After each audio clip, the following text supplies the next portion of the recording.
parecia ser apenas um acidente de trânsito revelou um dos casos mais assustadores já registrados em Goiás.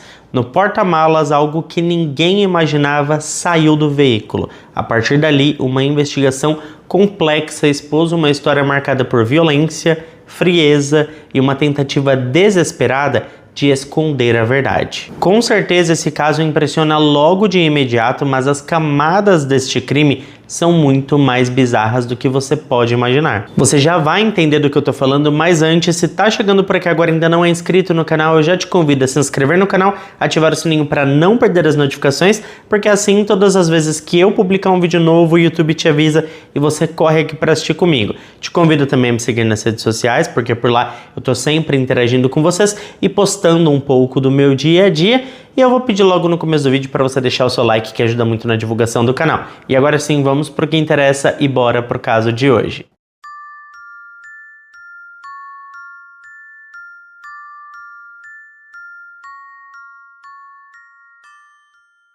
Sabe aquela sensação de segurança que a gente tem quando chega em casa, tranca a porta e se joga no sofá? A gente acredita de verdade que ali é o nosso cantinho, que nada de ruim pode acontecer. Mas o caso da Larissa Araújo mostrou que, infelizmente, nem sempre é assim. A Larissa tinha 25 anos e morava sozinha em Rio Verde, uma cidade de Goiás. Ela era daquelas pessoas que não precisavam falar alto para marcar presença. Ela chegava de mansinho, com um jeitinho doce, mas deixava saudade por onde passava. Tinha acabado de se formar em fisioterapia e estava toda animada com o começo da carreira. Ela trabalhava com crianças na rede pública e quem convivia com ela dizia que era impossível não gostar da garota.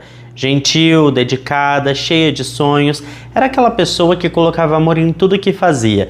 Nas redes sociais, a Larissa mostrava um pouco dessa leveza, postava frases inspiradoras, coisinhas do dia a dia, café, pão, momentos simples, mas cheios de significado. A vida dela era tranquila e talvez o mais bonito fosse perceber que ela não tinha pressa. Ela estava curtindo as pequenas conquistas sem precisar de muito para ser feliz. Na madrugada do dia 2 de outubro de 2023, ela compartilhou um story assistindo um desenho animado sozinha na sala da sua casa. Um hábito, inclusive, que ela adorava fazer. Isso mostrava não só a rotina tranquila, mas também o lado mais lúdico, quase infantil, que deixava tudo ainda mais leve na presença daquela garota. Era como se aquele espaço fosse o lugar mais seguro do mundo para ela. E era para ser mesmo, mas infelizmente não foi. Depois daquele story, tudo parou. Ela deixou de responder as mensagens dos amigos, não apareceu mais online, um silêncio total. Na manhã daquele mesmo dia, por volta das 11 horas, um acidente esquisito chamou a atenção na cidade. Um Ford Ka vermelho bateu em outro carro num cruzamento e, ao invés de parar, o motorista acelerou e fugiu. 20 minutos depois, esse mesmo carro apareceu nas câmeras da BR-060, completamente fora de controle, até que capotou violentamente. E aí, no meio daquele caos, uma imagem que ninguém ali vai esquecer com certeza. O corpo de uma mulher foi lançado para fora do porta-malas, enrolado num lençol. Era simplesmente inacreditável. Eu, quando vi o vídeo, custei acreditar que aquilo estava acontecendo. As pessoas que estavam na estrada também ficaram sem entender e chocadas com tudo aquilo. Parecia uma cena de filme, só que era real. A Polícia Rodoviária Federal chegou rápido e logo depois os peritos também. Foi nesse momento que eles começaram a juntar as peças do que tinha acontecido. O corpo era da Larissa, ela foi identificada pelas digitais e pela placa do carro que pertencia a ela. Mas o que mais doeu foi descobrir como ela foi encontrada. Sem roupas, com mãos e pés amarrados e sinais claros de violência. A perícia confirmou a presença de material genético masculino, o que levantou uma das suspeitas mais difíceis de lidar. O motorista do carro tentou fugir para uma área de mata, mas ele foi localizado e preso pela polícia militar pouco tempo depois. O nome dele, Jefferson Erivaldo da Silva Nascimento. Ele tinha 25 anos, mas levava uma vida completamente diferente da vida da Larissa. E logo no primeiro depoimento ele começou a inventar histórias para tentar escapar da culpa. Quando foi preso, Jefferson tentou empurrar a culpa para uma outra pessoa. Disse que só estava ali porque um homem, que ele descreveu como um ex da Larissa, que era bem forte e musculoso, tinha pago para ele esconder o corpo. O pagamento seria R$100, um celular e um pouco de entorpecente. Uma história que já começou estranha e terminou pior ainda, porque simplesmente as coisas não batiam. A polícia investigou bastante, localizou o homem que ele acusava e ficou claro que não fazia sentido. O tal do cara fortão nunca nem tinha cruzado o caminho da Larissa. Aquilo era uma mentira, deslavada, uma tentativa desesperada de despistar a investigação. E foi aí que a polícia começou a focar de verdade em quem era o Jefferson Erivaldo da Silva Nascimento. E a ficha dele, gente, a ficha dele falava por si só. Ele era natural do Rio Grande do Norte, uma figura já conhecida nas cidades de Currais Novos e Lagoa Nova. Tão conhecida que muita gente vivia com medo de cruzar o caminho dele. Ele tinha o apelido de Mão Ligeira e já acumulava 6 passagens por furto e roubo. Era praticamente uma figura recorrente nas delegacias da região. Mas o mais assustador não era só o número de ocorrências, e sim como ele tratava o crime com naturalidade. Para ele, roubar era quase como trabalhar, algo banal, repetitivo, sem peso moral. Ele já tinha sido preso por roubar videogame, furtar residências, invadir propriedades e sempre saía logo depois. Em um único mês, chegou a ser detido 6 vezes. 6 vezes em um único mês. Isso é mais do que uma vez por semana. E em nenhuma delas ele ficou preso por muito tempo. Aos 19 anos ele foi pego com uma mochila cheia de objetos furtados de uma fazenda. E na delegacia disse algo que até hoje choca quem escuta. Ele falou que cometia crimes desde os 5 anos de idade. E que até ali ele nunca tinha sofrido nenhuma punição mais dura ou severa. Essa fala, embora pareça chocante, é quase que um reflexo de algo maior, porque é um sistema que falha lá atrás, quando ainda daria tempo de mudar a trajetória de alguém, mas não mudou, essa pessoa ficou livre e continuou cometendo crimes com a certeza da impunidade. E assim o Jefferson foi crescendo dentro da criminalidade, como quem vai testando os limites. Primeiro pequenos furtos, depois arrombamentos, depois assaltos com mais violência, e cada vez que era solto ele voltava pior, porque aquilo deixava uma mensagem que dava para fazer de novo, que o crime compensava. Era realmente a certeza da impunidade. E foi assim que ele chegou ao ponto em que a gravidade dos atos já não tinha mais limite. Em julho de 2023, ele ficou preso e mais uma vez saiu do presídio rapidamente. E pouco depois ele se mudou para Goiás. Ninguém sabe exatamente o motivo nem como ele se sustentava. Ele disse que estava em Anápolis havia só algumas semanas. E foi nesse cenário, em busca de mais um roubo comum, que ele invadiu a casa da Larissa. Só que ali tudo mudou, porque dessa vez não era uma casa vazia. A Larissa estava lá, dormindo e sozinha. E o Jefferson, que já vinha numa escalada de violência há muitos anos, cruzou de vez uma linha que talvez ele nem enxergasse mais. Ele já não parecia ter discernimento entre o certo e o errado. A criminalidade fazia parte da identidade dele, como se fosse uma carreira escolhida, só que movida pela certeza da impunidade. Eu tô falando muito essa palavra porque eu acho que define muito esse caso, porque se esse cara tivesse ficado preso pelos crimes que ele cometeu, a Larissa ainda estaria viva. O fato é que ele trilhou ali um caminho que nunca teve freio, e foi assim que ele cometeu o crime, o pior crime da sua vida. E talvez ele nem tenha entendido de verdade a gravidade do que fez, porque para ele tudo já estava muito normalizado, como se fosse mais uma ocorrência.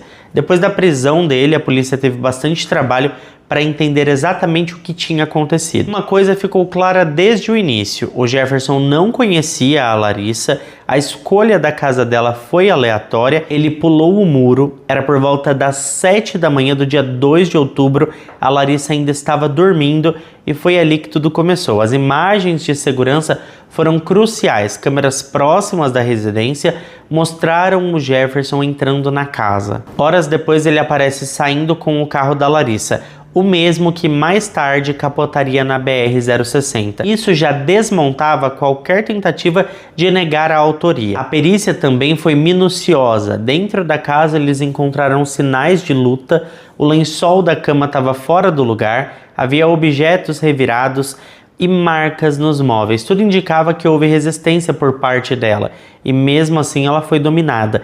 O Jefferson amarrou as mãos e os pés da Larissa, Depois cometeu o abuso e em seguida usou o próprio lençol da vítima para tirar a sua vida. O que deixou muita gente perplexa foi o nível da frieza. Depois de tudo, ele enrolou o corpo dela no mesmo lençol, colocou no porta-malas do carro dela e começou a pegar objetos da casa como se estivesse fazendo uma mudança.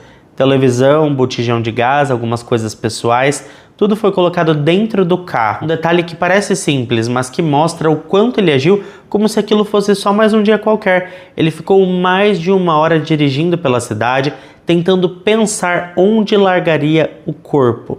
Nesse trajeto, bateu em outro veículo e fugiu. E foi aí que, provavelmente nervoso, acabou perdendo o controle do carro e capotando. O impacto desse acidente foi tão forte que o corpo da Larissa, que estava no porta-malas, foi arremessado para fora. Era como se tudo que ele tentou esconder acabasse exposto ali na frente de todo mundo. A cena era impactante. Motoristas que passavam pararam para ver aquilo, ligaram para a polícia e não tinha como disfarçar mais nada do que estava acontecendo. No carro, todos os objetos que ele havia levado da casa estavam lá. Era praticamente um inventário do que ele tentou roubar. Nada disso tinha sido jogado fora ou escondido. Estava tudo no banco de trás, como se ele ainda fosse decidir o que fazer com aquilo depois. A polícia começou a montar a cronologia com precisão, desde a invasão da casa até o capotamento, e tudo foi mapeado. Foram mais de 25 horas analisando as imagens de câmeras de segurança da vizinhança, da estrada, dos cruzamentos da cidade. Cada passo do Jefferson naquela manhã estava documentado e ele não tinha como negar.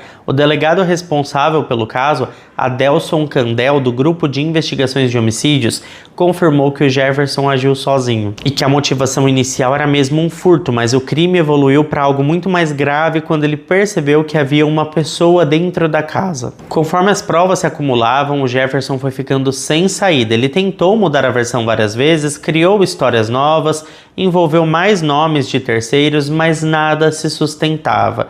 A perícia, os vídeos, os laudos, os depoimentos, tudo apontava para ele. E foi quando ele enfim confessou. Ele contou como entrou na casa, como viu a Larissa dormindo, como a amarrou. Disse que naquele momento ainda pensava apenas em roubar, mas ao encontrar ela ali, indefesa, percebeu que também tinha a oportunidade de satisfazer um desejo pessoal. E não pensou 2 vezes. Os impulsos falaram mais alto e ele se entregou à própria vontade de forma covarde e brutal. E depois, com a frieza de quem já estava acostumado a sair ileso, ele decidiu eliminar a única testemunha que podia denunciá-lo, a própria vítima, a mulher que ele violou. Ele usou o lençol da cama para tirar a vida dela e em seguida envolveu o corpo com o mesmo tecido, como se fosse apenas parte de um plano, como se aquilo tudo fosse só mais um obstáculo a ser removido. Depois disso, colocou o corpo no porta-malas do carro da Larissa e ainda teve a audácia de carregar os objetos que havia roubado como se nada tivesse acontecido. E o desfecho a gente já sabe. Bom, com todas as provas em mãos, imagens, laudos, confissão, depoimento, a investigação foi concluída em menos de 10 dias. E o próximo passo foi o Ministério Público de Goiás oferecer a denúncia formal contra o Jefferson. Mas aqui aconteceu algo importante. Enquanto a polícia havia tratado o caso como latrocínio, que é quando há roubo seguido de morte, o Ministério Público viu a situação de outra forma, de uma maneira diferente.